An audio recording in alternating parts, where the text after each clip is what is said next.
2600 एकड़ में अकेडमी है वो, तो पूरी अकेडमी में संत रामपाल जी महाराज की दया से मेरे बेटे के पोस्टर लगे हुए थे।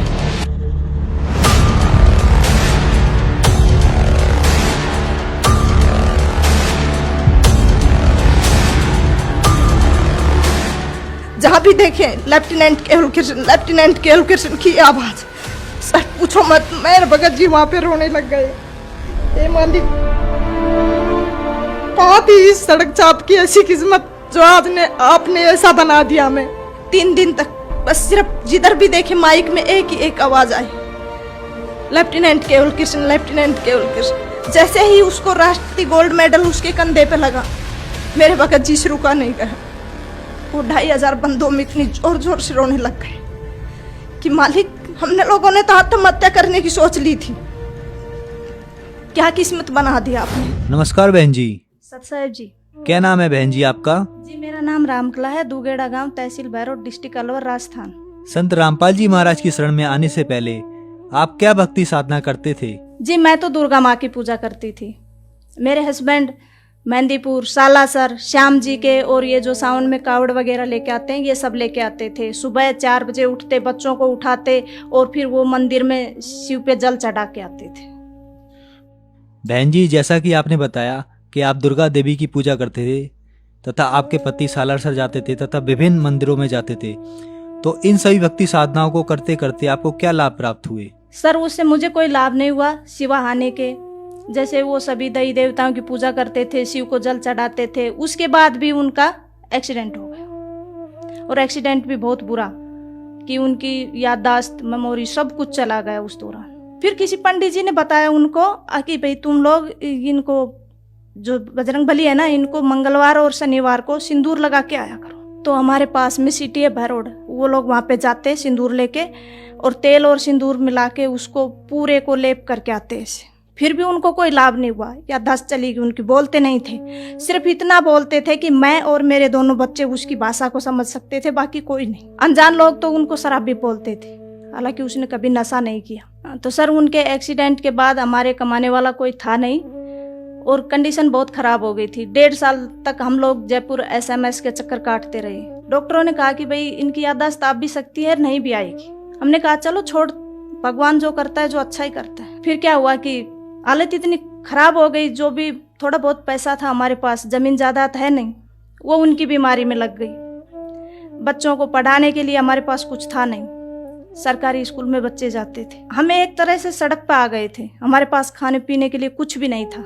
जैसे तैसे करके हम लोग अपना काम चलाते थे। बहुत बुरी कंडीशन हो गई थी, किसी से उधार मांगते कोई देता भी नहीं था। सब लोग बोलते थे कहाँ से देगा, ये तो पागल हो गया, मेंटल हो गया। और हकीकत में मेंटल हो गया था वो, क्योंकि याददाश्त चली गई थी उनकी। डॉक्टरों ने मना कर दिया था कि नहीं बोलेगा ये। फिर उसके बाद एक पंडित ने उसको बताया कि इसको कुत्ता और खाएगा। हकीकत में ऐसा ही हुआ, कुत्ता भी खा गया उसको। तो मैं उस पंडित के पास दोबारा गई। उससे पहले मैं पंडित लोगों को नहीं मानती थी। दुर्गा को तो मैंने उसी दिन छोड़ दिया था जिस दिन उसका एक्सीडेंट हुआ था। अगर माँ होती कहीं पे, दुर्गा माँ होती, तो इनका एक्सीडेंट नहीं होता आज, और वो भी मैंने नवरात्रा कर रखे हैं उस दौरान। फिर क्या हुआ, पंडित ने कहा कि भाई इस पे 7.5 की दशा है शनि की, आप लोग ऐसा करो कि इसको गुलाल लगाओ बजरंगबली को। मैंने कहा ठीक है भाई लगाते हैं। उसके बाद वो गुलाल लगाने लग गए। करीब 6-7 महीने तक लगातार लगाया। फिर मैं पंडित के पास गई, मैंने कहा कि अब क्या है। उसने कहा कि आपकी 7.5 है। मैंने कहा कि कम से कम 7 तो बोल दे, 6 महीने तो हो गए हमें, ये जाएगी या नहीं। पर जब भी मैं उसके पास जाती वो 7.5 ही गाता रहता। संत रामपाल जी महाराज की शरण में आप कैसे आए? जी मेरे हस्बैंड जब बजरंगबली को गुलाल लगाने जाते थे तो उनको एक फरीदाबाद का कोई भगत जी मिला भैरोड में। उसने कहा कि आप ये क्या करते हो। तो मेरे हस्बैंड ने कहा भी मैं बजरंगबली को गुलाल लगाता हूँ, मेरे को पंडित लोगों ने बताया। उसने कहा इन सब के चक्कर छोड़ो, पंडित कोई सही नहीं बताता, आप एक काम करो मेरे गुरुजी से नाम ले लो। तो मेरे हस्बैंड ने कहा कि कौन है तुम्हारे गुरु। उसने कहा संत रामपाल जी महाराज, और वो फिलहाल करोथा कांड हुआ था, उस दौरान वो जेल में थे। तो उसने कहा कि गुरुजी इस टाइम है नहीं, वो जेल में गए हुए। भगत जी ने कहा कि चलो मैं घर पे जाके और बच्चों की माँ से सलाह करके आपको बताऊंगा। सर जी, मैंने कभी गुरु देखा नहीं था और नहीं बनाया था और नहीं पता था गुरु के बारे में। हाँ, देवी देवताओं के बारे में तो पता था, पर मेरे दिमाग में हमेशा एक बात रहती थी कि ये भगवान 3 क्यों है, एक होना चाहिए। तो भगत जी, हमने उसके पास फोन किया, वो हमारे घर पे आए, उससे हमने पूछा तो उसने कहा कि भाई ये सुख देते हैं गुरुजी, वो सुख देते हैं। उससे पहले मुझे गुरु के महत्व का नहीं पता था, गुरु क्या होता है। तो सर उसने कहा कि संत रामपाल जी महाराज अभी है नहीं और आएंगे तब हम आपको नाम दिला देंगे। तो जैसे ही संत रामपाल जी महाराज आए, वो भगत जी हम लोगों को वहां पे लेके गया। उसके बाद जैसे ही हमने नाम लिया तो हम हर 15 दिन में सत्संग में जाने लगे। तो धीरे धीरे धीरे धीरे मालिक की, परमात्मा संत रामपाल जी महाराज की दया होने लगी हम लोगों पे। बहन जी, जैसा कि आपने बताया, आप देवी दुर्गा की पूजा करते थे, आपके पति सालासर जाते थे, आप विभिन्न मंदिरों में जाते थे, जिससे आपको कोई लाभ नहीं मिला। आपकी आर्थिक स्थिति बिगड़ गई तथा आप सड़क पर आ गए। तो संत रामपाल जी महाराज की शरण में आप कैसे आए? जी, जैसे ही सर हम संत रामपाल जी महाराज की शरण में गए, उसी दिन से हम लोगों को लाभ होने शुरू हो गए। मेरे हस्बैंड का एक्सीडेंट हुआ तो हमारी जिंदगी तो नरक हो ही गई थी, पर उसके बाद जैसे ही उन्होंने संत रामपाल जी महाराज से नाम दीक्षा ली, धीरे धीरे धीरे धीरे उनकी स्थिति सुधरती आ गई। आज उनकी आवाज़ भी बिल्कुल ठीक है। संत रामपाल जी महाराज की दया से उनको कोई नहीं कह सकता कि इनका कभी एक्सीडेंट भी हुआ था, और वो ज़्यादातर भगवान के सेवा में ही रहते हैं। बच्चों को स्कॉलरशिप मिल गया, वहाँ पे बच्चों की पढ़ाई फ्री हो गई। उसके बाद बच्चों ने +2 की, +2 के बाद लड़की को स्कॉलरशिप मिल गया, उसने इंजीनियरिंग की। बेटे को अब पैसे तो हमारे पास थे नहीं, पैसे कहाँ से दे, तो हमने बैंक से लोन उठाया। मालिक की दया, संत रामपाल जी महाराज की दया से हमारा लोन तुरंत क्लियर हो गया।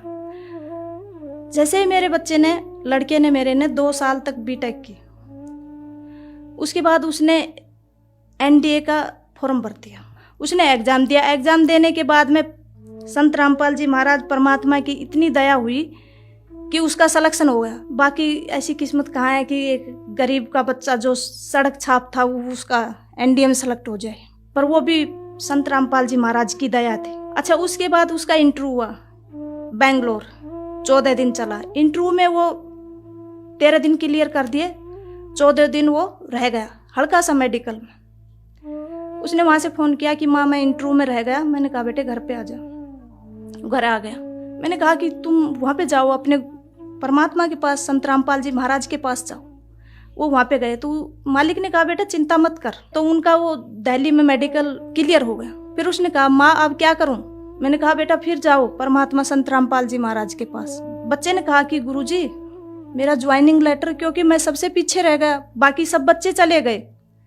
गुरुजी ने कहा बेटा तू घर जा। वो आया वहां से, आते ही तीसरे दिन मालिक की दया से उसका को लेटर आ गया। भगत जी 2016 में 4 साल की उसकी ट्रेनिंग चली। उसके बाद उसने 2016 में NDA क्लियर किया और राष्ट्रपति गोल्ड मेडल। 2500 बंदों में सिर्फ एक भगत जी, मेरे भगत जी और मैं वहां पे गए केरला, एजीमाला। वहां पे जाने के बाद जैसे ही हमने देखे 2600 एकड़ में अकेडमी है वो, तो पूरी अकेडमी में संत रामपाल जी महाराज की दया से मेरे बेटे के पोस्टर लगे हुए थे। जहां भी देखे लेफ्टिनेंट केवल कृष्ण, लेफ्टिनेंट केवल कृष्ण की आवाज। सर पूछो मत, मेरे भगत जी वहां पे रोने लग गए। मालिक कहाँ थी इस सड़क चाप की ऐसी किस्मत जो आज आपने ऐसा बना दिया। हमें 3 दिन तक बस सिर्फ जिधर भी देखे माइक में एक ही एक आवाज आई, लेफ्टिनेंट केवल कृष्ण, लेफ्टिनेंट केवल कृष्ण।